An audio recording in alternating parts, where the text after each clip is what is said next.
Imagina que eres un hombre afroamericano en Alabama, en la década de 1930.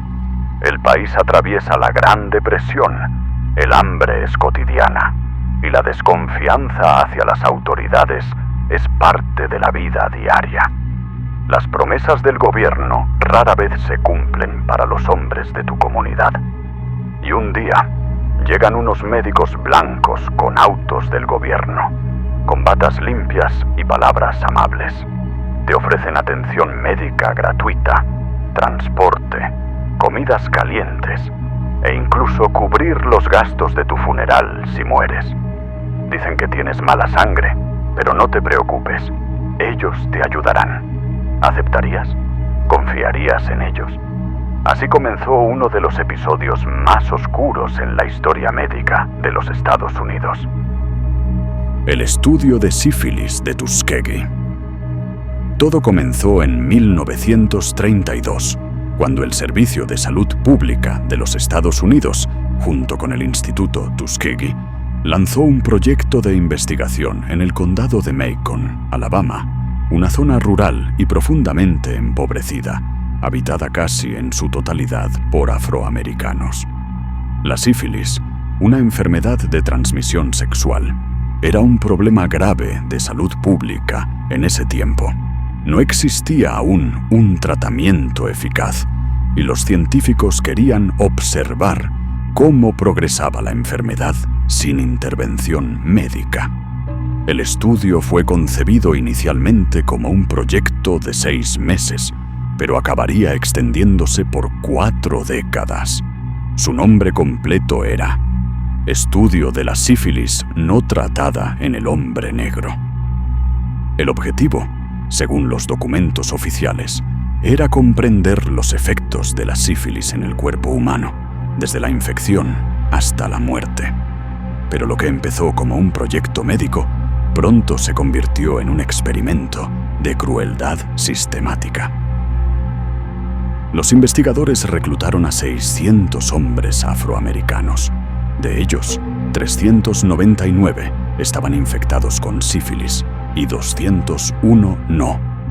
Estos últimos servirían como grupo de control.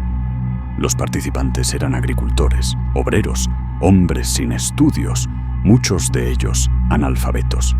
Para convencerlos, los funcionarios ofrecieron incentivos irresistibles para personas que vivían al límite. Atención médica gratuita, comidas calientes durante las visitas, transporte hasta las clínicas y un seguro funerario de $50 en caso de fallecer. A los hombres se les dijo que tenían mala sangre, un término local que servía para describir múltiples dolencias, desde la anemia hasta la fatiga crónica. Nadie les explicó lo que realmente significaba su diagnóstico. Creían que estaban recibiendo tratamiento médico, cuando en realidad eran observados como simples objetos de estudio.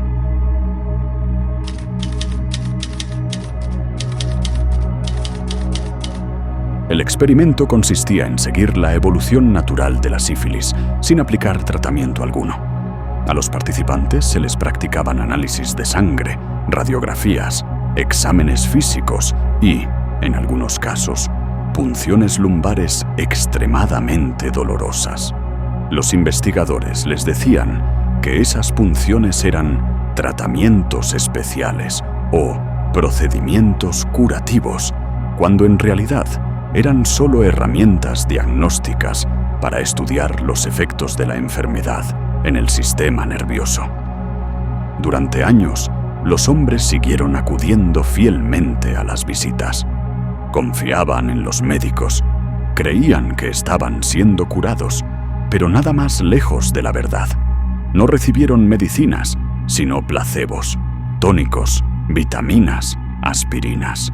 Su salud se deterioraba lentamente mientras los investigadores registraban cada síntoma, cada etapa de deterioro, cada muerte.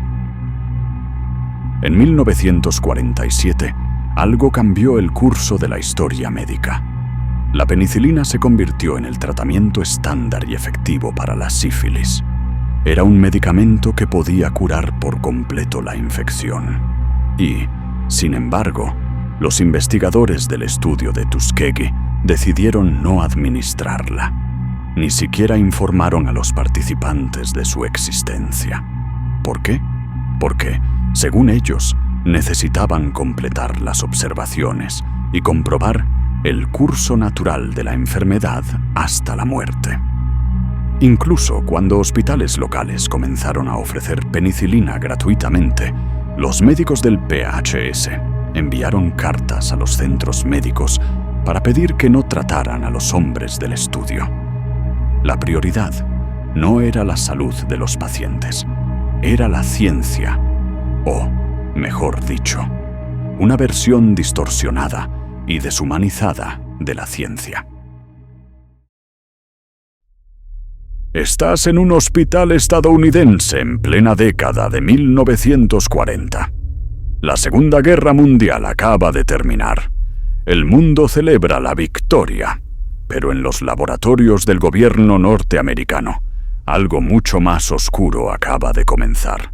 Sin saberlo, hombres, mujeres y niños se convirtieron en conejillos de indias de una serie de experimentos secretos con radiación. Experimentos que durarían más de 30 años. Todo empezó con el Proyecto Manhattan, el programa que dio origen a la bomba atómica. Los científicos sabían que estaban manipulando sustancias peligrosas: uranio, plutonio, torio. Pero nadie entendía del todo sus efectos en el cuerpo humano. La pregunta que se hacían era simple, casi fría. ¿Cuánto puede soportar una persona antes de morir? Para responderla, el gobierno de los Estados Unidos, a través del Comité de Energía Atómica, AEC, y varias universidades y hospitales, autorizó cientos de pruebas con radiación.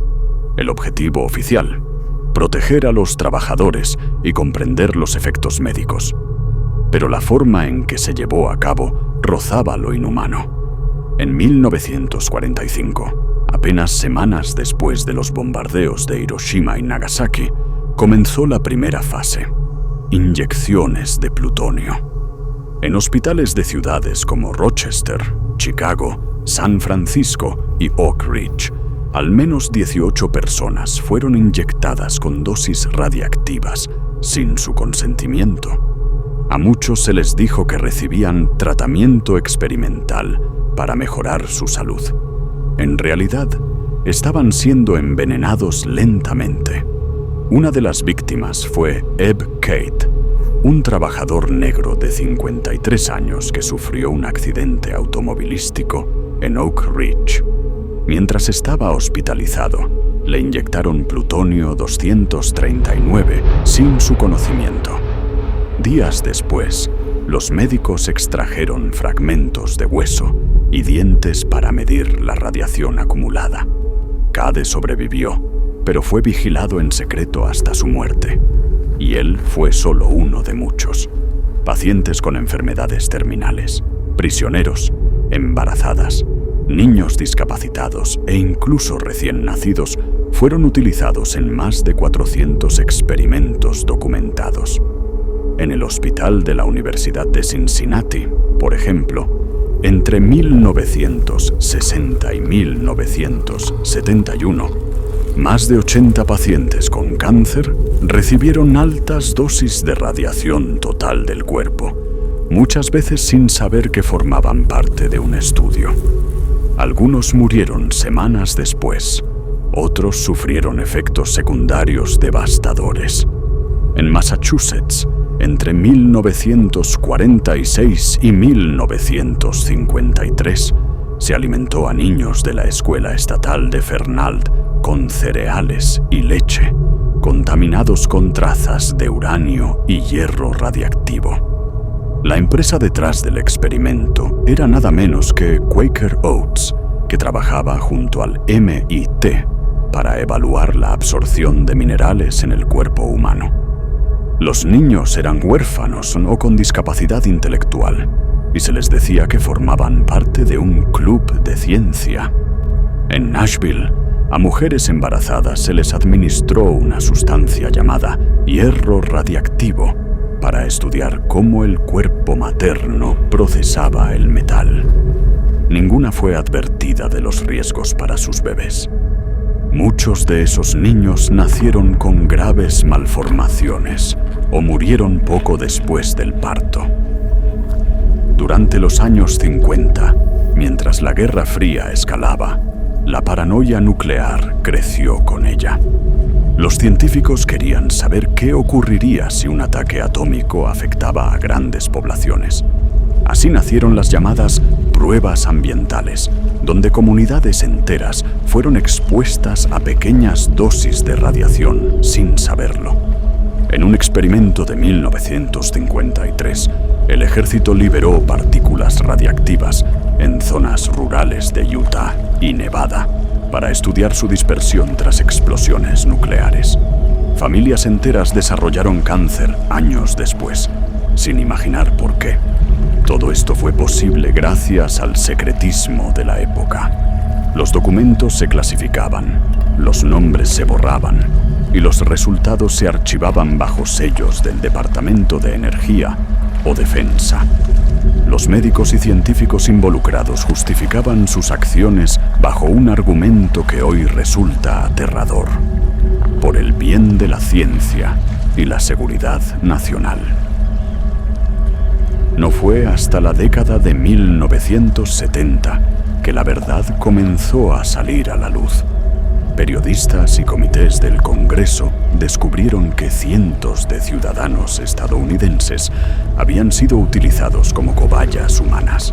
En 1993, el diario Albuquerque Tribune publicó una investigación sobre las inyecciones de plutonio. El escándalo fue tan grande que el presidente Bill Clinton, al año siguiente, ordenó una revisión completa de todos los experimentos realizados con radiación en seres humanos. El resultado fue un informe de más de 800 páginas.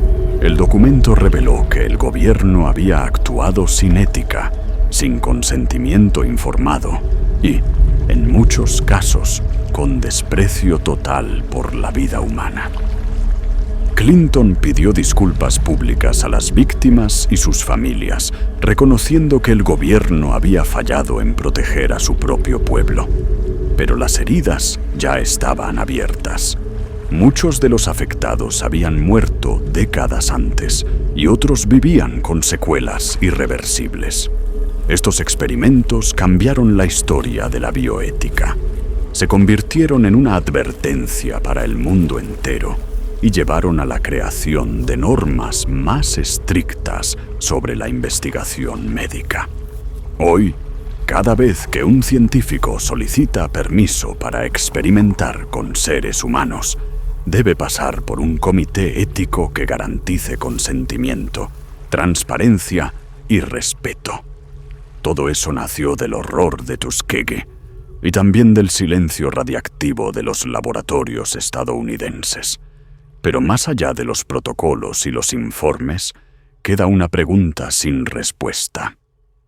¿Cuánto conocimiento está dispuesto el ser humano a obtener antes de perder su humanidad?